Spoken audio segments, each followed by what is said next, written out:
నమస్కారం మిత్రులారా. ఆత్మానుభవాలు echoes of the soul, Echo Bodine గారు మనకు అందించినటువంటి జ్ఞానాన్ని తెలుసుకుంటూ వస్తున్నాం కదా. ఈరోజు మరికొద్ది జ్ఞానాన్ని తెలుసుకుందాం.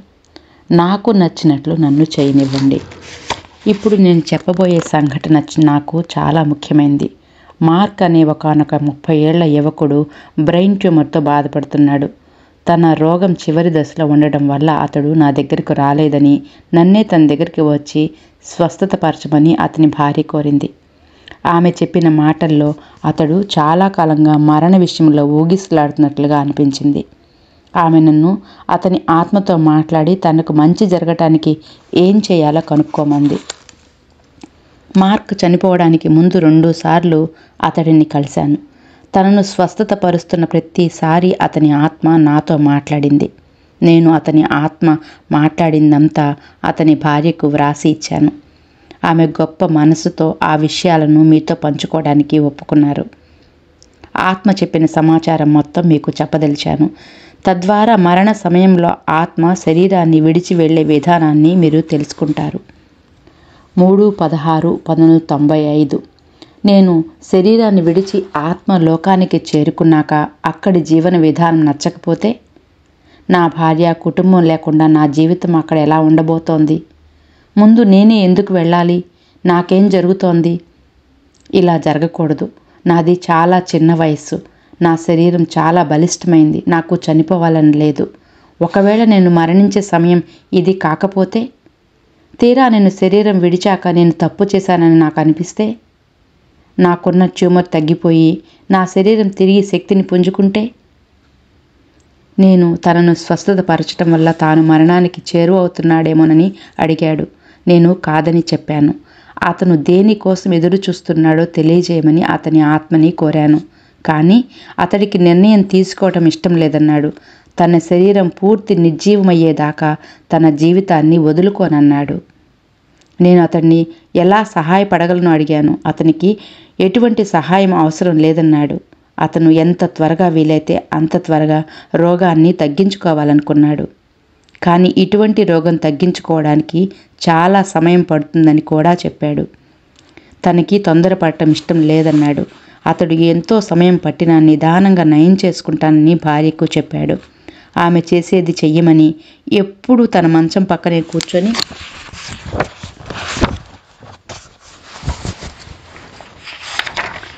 అదే ఆలోచించవద్దు అని చెప్పాను. భార్యను తన కుటుంబాన్ని గురించి చెప్పాలనుకున్నంతా చెప్పేశానన్నాడు. భార్యను తన కుటుంబానికి చెప్పాలనుకున్నదంతా చెప్పేశానన్నాడు. ఇప్పుడు తనతోనూ తనలోని భయంతోనూ తానే అంతరంగ పోరాటం చేస్తున్నాను అన్నాడు. ఇలా ఒంటరిగా మరణం గురించిన నిర్ణయానికి రావటం, దానిపైన నిలబడటం చాలా కష్టమని తన భార్యకు తెలియచేయమన్నాడు. అందుచేతనే తన శరీరం పూర్తిగా క్షీణించేదాకా ఎదురుచూసి, జీవితం పైన పూర్తిగా ఆశ నశించిన తర్వాత జీవితాన్ని, అదే శరీరాన్ని విడిచిపెడతాను అన్నాడు. వాళ్లకు సమయం దొరికినప్పుడు తన దగ్గరకు వస్తూ ఉండమని తన వాళ్లకు చెప్పమన్నాడు. తాను అంతర్మదనానికి గురి అవుతున్నానని, తాను చేస్తున్న దానిపైన పూర్తిగా తన దృష్టిని కేంద్రీకరించడం వల్ల సంఘటన నుంచి బయటకు రాలేకపోతున్నానని, తనకు చాలా భయం వేస్తోందని, కానీ ఆ భయాన్ని తప్పకుండా అధిగమిస్తానని చెప్పాడు. తన భార్యకు సమాచారం అందజేసినందుకు నాకు కృతజ్ఞతలు తెలిపాడు. నేను నల్లని జుట్టు కలిగిన ఒక యుక్త వయస్కుడు మార్కు కోసం ఆత్మలోక ద్వారం దగ్గర ఎదురు చూడటం గమనించాను. అతని పేరు చార్లియో. తర్వాత మార్క్ భార్య తన మామగారి పేరు చార్లీ అని, తనకు జుట్టు ముందు నల్లగా ఉండేదని చెప్పింది. 3 వారాల తర్వాత మార్క్ పరిస్థితి ఎలా ఉందో తెలుసుకోవటానికి, ఆమె నుంచి ఏదైనా సాయం అవసరమేమో కనుక్కోవడానికి నన్ను రమ్మని పిలిచింది. ఇప్పుడు చెప్పబోయే విషయం అతని ఆత్మతో నా 2వ సంభాషణ. అది 4/6/95లో జరిగింది. మార్క్ తన శరీరాన్ని విడిచి వెళ్లే సమయం దగ్గర పడే కొద్దీ తనలో భయం పెరిగిపోయింది. అతడికి ఆత్మలోకంలో అతని క్రొత్త జీవితం గురించి నచ్చచెప్పడానికి ఎన్నో ఆత్మలొచ్చాయి. తన తాతయ్య మాత్రం తరచూ వస్తూ పోతూ ఉండేవాడు. అతనికి ఏదో ఒకనాడు శరీరాన్ని విడిచి వెళ్లాలని తెలుసు. అది సహజంగానే జరుగుతుంది. తాను ఉండబోడన్న విషయం కూడా తనకి తెలుసు. తన శరీరంలో ఉన్నంత వరకు తాను చెప్పాలనుకున్నదంతా చెప్తూనే ఉంటానన్నాడు. అందరికీ తాను ఎదుర్కొంటున్న సందిగ్ధ పరిస్థితి గురించి తెలియచేయటం ఎంతో అవసరమని చెప్పాడు. ఇంకా అతనికి తన తుది శ్వాస అన్నా చివరి వీడుకోలన్నా చాలా భయం వేస్తోంది అని చెప్పాడు. అతను ఇలా మాట్లాడుతున్నంత కాలం బ్రతికి ఉన్న అనుభూతిని పొందుతున్నానని చెప్పాడు. నేను మార్కును మొదటిసారి చూసినప్పుడు వెండితీగ తన శరీరాన్ని అంటిపెట్టుకునే ఉంది. కానీ రెండోసారి వచ్చినప్పుడు పూర్తిగా వేరవుతున్నట్లు కనపడింది. అంటే అతను త్వరలోనే శరీరాన్ని విడిచి వెళ్ళబోతున్నాడని, అది కూడా ఆకస్మికంగా జరగబోతోందని అర్థం. వెండితీగ చాలా తక్కువ భాగం శరీరాన్ని అంటిపెట్టుకుని ఉండటానికి కారణం ఎక్కడో ఒక మూల తన మనసులో తన భార్యా పిల్లల మీద ఉన్న ప్రేమే కారణమని, అదే ఇంకా తనని బ్రతికిస్తోందని చెప్పాడు. మొదటిసారికి రెండోసారికి అతని భావనల్లో అంత వ్యత్యాసం ఉంది. అతనిలో భయం కన్నా ప్రశాంతత ఎక్కువ కనపడింది. తనకు తానుగా చాలా వరకు మరణాన్ని అంగీకరించాడు. కానీ తన ఆలోచనలు తనను రెండు లోకాల మధ్య నిలిపివేశాయి. సంతోషకరమైన విషయం ఏమిటంటే తన కుటుంబ సభ్యుల్లో చనిపోయిన చాలామంది దేవదూతలు తనకు ఈ విషయంలో ఎంతో సహకరించారు. అతనికి ఇంకా కొంత సమయం కావాలని చెప్పడం వల్ల వారు ఇతనిని ఏమాత్రం తొందర పెట్టలేదు. కేవలం వారు చేయగలిగిన సహాయం చేస్తూ ఉన్నారు. అతనికి సహకరించడం వారికి చాలా గొప్పగా అనిపించింది. అతడి ఆత్మ సంఘర్షణ పూర్తి కావస్తున్నందుకు ఆనందంగా ఉందని చెప్పారు. వారిలో ఒకానొక దేవదూత ఇతనికి మరణ విధానం పట్ల పూర్తి అవగాహన కలిగిందని చెప్పాడు. అందులో ఒక ఆత్మ మార్కు కూడా తనలాగే చాలా మొండివాడని నాతో అంది. నేను చివరి సెషన్ పూర్తి చేసే సమయానికి అతని ఆత్మలోక ద్వారం దగ్గర నిలబడి ఇక్కడ తన మంచం వైపుకు చూస్తోంది. అతని ఆత్మకు అన్ని విషయాలు తేటతెల్లం అయినట్లు అనిపించింది. నా వంక చూసి నవ్వి అంతా అనుకున్నట్లే జరుగుతోందని హామీ ఇచ్చింది. తన ఆత్మ చాలా ప్రశాంతంగా ఉంది. అతను శనివారం గురించి ఆలోచిస్తున్నట్లుగా అనిపించింది. కానీ నాకేమీ చెప్పలేదు. 2 వారాల తర్వాత శనివారం నాడు అతడు మరణించాడు. భూమిని విడిచి వెళ్లే ఆత్మలు, సంశయించే ఆత్మలు మరణానంతరం వాటి ఇష్టానుసారం కావాలి అంటే ఆత్మలోకానికి వెళ్ళిపోవచ్చు, లేదా ఈ భూమిపై ఉండనూవచ్చు. కొన్నిసార్లు మరణానికి ముందే ఆత్మ శరీరం నుంచి బయటకు వచ్చేస్తుంది. ఇలా నా తల్లి యొక్క స్నేహితుడు జెర్రీ విషయంలో జరిగింది. అతను కారు ప్రమాదంలో చనిపోయాడు. చనిపోయాక మరుసటి రోజు ఆయన ఆత్మ నా దగ్గరికి వచ్చి కారు నడుపుతున్నప్పుడు ప్రమాదం జరగటానికి ముందు అకస్మాత్తుగా తనకు అంతా చీకటైపోయిందని, తాగినట్లుగా అనిపించిందని చెప్పాడు. అతడు కారు యొక్క ప్రమాద శబ్దం వినపడడానికి ముందే పెద్ద వెలుతురు కనపడిందని చెప్పాడు. ఇంకొక స్నేహితుడు తీవ్రమైన గుండెపోటుతో చనిపోయిన తర్వాత కూడా తన శరీరంలోకి తిరిగి ప్రవేశించడానికి ప్రయత్నించాడు. అతని ప్రక్కనే ఉన్న 2 దేవదూతలు తాను శరీరంలోకి తిరిగి ప్రవేశించలేడని, తన గుండె పగిలిపోయిందని చెప్పారు. తన మరణాన్ని అతను అంగీకరించకపోవటం వల్ల, వెళ్ళిపోవాల్సిన సమయం అయినప్పటికీ అక్కడే ఉండటం వల్ల అతనికి దేవదూతల సాయం అవసరమైంది. ఎప్పుడైతే ఒక వ్యక్తి భయంకరమైన సంఘటనలు, ఉదాహరణకు కారు లేదా విమాన ప్రమాదంలో చనిపోతాడో, అతని ఆత్మ ఆ సంఘటన జరగటానికి ముందే శరీరం నుంచి బయటకు వచ్చేస్తుందని నా గైడ్స్ నాకు బోధించారు. అటువంటి మరణాలలో శారీరక బాధను అనుభవించవలసిన అవసరం లేదని చెప్పారు. ఇదివరకంతా అది నిజమేనని అనుకునేదాన్ని. కానీ ఇటీవల నిన్ను చూసిన సంఘటన నాకు భిన్నమైన పాఠాన్ని నేర్పింది. నేను చెప్పబోయే విషయం తాను చనిపోవటం ఇష్టం లేని కారణంగా బతికి ఉండగానే తనకు తానుగా నరకాన్ని అనుభవించవలసి వచ్చిన ఒక వ్యక్తి కథ. ఈ సంఘటన ఒకరోజు రాత్రి తరగతిలో నేను మరణం గురించి చెప్పినప్పుడు జరిగింది. నేను శవపరీక్ష సమయంలో మృతదేహం ప్రక్కన ఉండి అక్కడ ఆ దేహం యొక్క ఆత్మ ఉంటుందేమో చూడాలని కుతూహలపడుతూ ఉండేదాన్ని. నా ఒకానొక శిష్యురాలు లేసా శవపరీక్ష చేయబోతోందని తన పనిని చూడటానికి రమ్మని పిలిచింది. మేమిద్దరం చాలాసార్లు కలవటానికి ప్రయత్నించాం, కానీ కుదరలేదు. ఒకనాడు తాను పనిచేస్తున్న ఆసుపత్రిలో మేమిద్దరం ఆకస్మికంగా కలిశాం.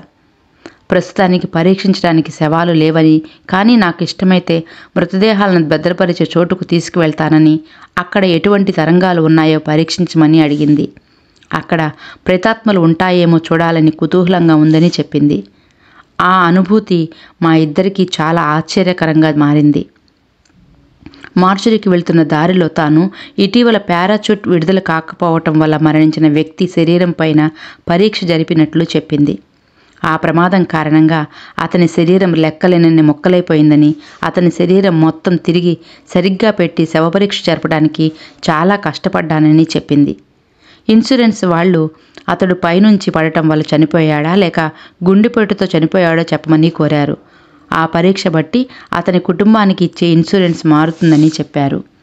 నా లోపల ప్రశ్నల ప్రవాహం మొదలైంది. అతడు అలా ఎందుకు చనిపోయాడు? అతనికి అలా జరగబోతుందని ముందుగానే తెలిసిందా? అతడు నేల మీద పడ్డప్పుడు ఎరుకుతూనే ఉన్నాడా లేక ఆత్మ అంతకు ముందే శరీరాన్ని విడిచి వెళ్ళిపోయిందా? అతడికి ప్రమాదం జరిగినప్పుడు ఆ ఆత్మ ఆ చుట్టుప్రక్కల లేదనుకున్నాను, కానీ అది తప్పు అని తేలింది. నేను మార్చురీలోకి వెళ్ళగానే అక్కడ ఆత్మలు ఏమైనా ఉన్నాయేమోనని చూశాను, కానీ ఉన్నట్లు అనుభూతి చెందలేదు. శవ పరీక్ష జరిపే గదిలోకి ప్రవేశించాం. వెంటనే భయంకరమైన దుష్ప్రభావితమైన శక్తి ఎదురుగా ఉన్న బల్ల మీద పెట్టిన నల్లని సంచి చుట్టూ అలుముకుంటున్నట్లు అనుభూతి చెందాను. లీసాని సంచి గురించి అడగ్గా ఆ సంచిలో పారాచూట్లోని వ్యక్తి బట్టల ముక్కలు ఉన్నాయని తెలిపింది. ఒక్క నిమిషం తర్వాత ఇంతకుముందు ఎప్పుడూ ఎరగనంత అతి తీవ్రమైన భయభ్రాంతులకు గురయ్యాను. వెంటనే గది నుండి బయటికి వచ్చేశాను. లీసాకు నేను అనుభవించిన భయం గురించి చెప్పిన తర్వాత అతని పారాచూట్ జంప్ సూట్ మీద తరంగాలు పరీక్షించాలనుకుంటున్నానేమో అని అడిగింది. అవి ఫ్రీజర్లో భద్రపరచబడ్డాయని చెప్పింది. ఆమె వాటిని గది నుంచి బయటకు తీసుకురాబోతుండగానే నేను మళ్ళీ రెట్టింపు భయభ్రాంతులకి లోనయ్యాను. శ్వాస తీసుకోవడం కూడా కష్టమైంది. అకస్మాత్తుగా నేను అతనిలా అయిపోయినట్లు అనిపించింది. అతని కళ్ళతో జరిగిందంతా చూడగలిగాను. తన మరణ విషయంలో అతను బతికే ఉన్నాడు. తన మరణ సమయంలో అతను బతికే ఉన్నాడు. నేను దివ్య దృష్టితో వీక్షించిందంత పొల్లుపోకుండా లేసాకి చెప్పాను. అతను పడిపోతున్నంతసేపు పారాచూట్ని తెరవడానికి ప్రయత్నిస్తూనే ఉన్నాడు. అతనికి శిక్షకుడికి చెప్పిందంతా గుర్తుంది, కానీ అతను చెప్పిన దానికంటే మెరుగైన మార్గం తనకే తెలుసు అన్న భ్రమలో ఉన్నాడు. అతడు తనకు తెలిసిన రీతిలో పారాచూట్ని తెరవడానికి ప్రయత్నించి చనిపోయాడు. కానీ అక్కడితో ఆగలేదు. పారాచూట్ తెరవటానికి తనదే సరైన విధానం కనుక తన మరణాన్ని తాను ఒప్పుకోలేదు. పోలీసులు అతని శరీర భాగాలు వెతకటానికి గంటలు పట్టింది. అంతేకాక వారు వెతుకుతున్నంతసేపు తన ఆత్మ వారందరినీ పరీక్షిస్తూనే ఉంది. ఒకవేళ పోలీసులు తన శరీర భాగాలన్నింటినీ సరిగ్గా వెతికి పెడితే శవ పరీక్షకులు ఆ శరీర భాగాలను జత చేసినప్పుడు అతడు తిరిగి ఆ శరీరంలోకి ప్రవేశించాలనుకుంటున్నాడు. ఒక ముఖ్యమైన శరీర భాగం కనపడకుండా పోయిందని నాకు తేట తెల్లమైంది.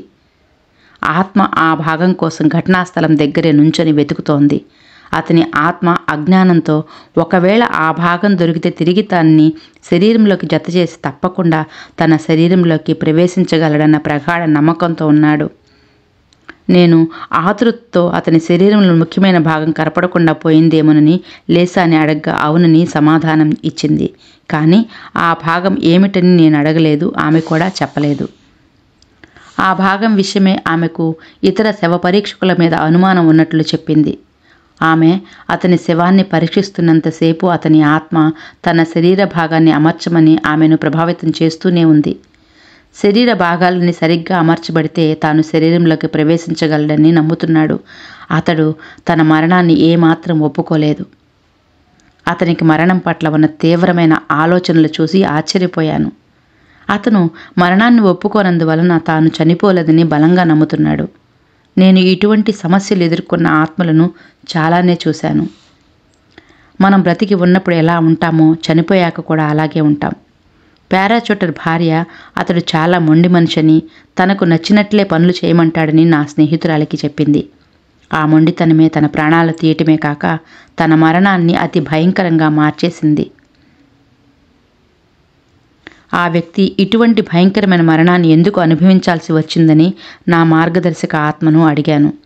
ఆ ప్రమాదం జరుగుతున్నప్పుడు జరిగేది జరుగుతుందని వదిలేసి తన శరీరాన్ని విడిచిపెట్టే అవకాశం అతనికి ఉంది. క్రిందకు పడుతున్నప్పుడు బాధ అనుభవించాల్సిన పని లేదు. అంతేకాక తన ఆత్మ భౌతిక మరణాన్ని ఎంతమాత్రం ఒప్పుకోవట్లేదని, ఆ శరీరంతో ఈ భూమి మీద జీవనం అశాశ్వతం అని అతనికి తెలియజేయమని చెప్పారు.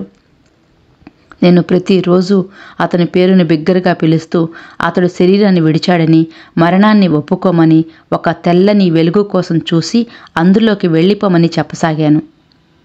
నేను క్రిందటి నెల అతని ఆత్మలోకానికి చేరినట్లు అనుభూతి చెందాను. తన ఆత్మ భౌతిక మరణాన్ని ఒప్పుకున్నందుకు ఆనందంగా అనిపించినా అతడు తన మరణం పట్ల చాలా విచారిస్తున్నట్లు నాకు తెలిసింది.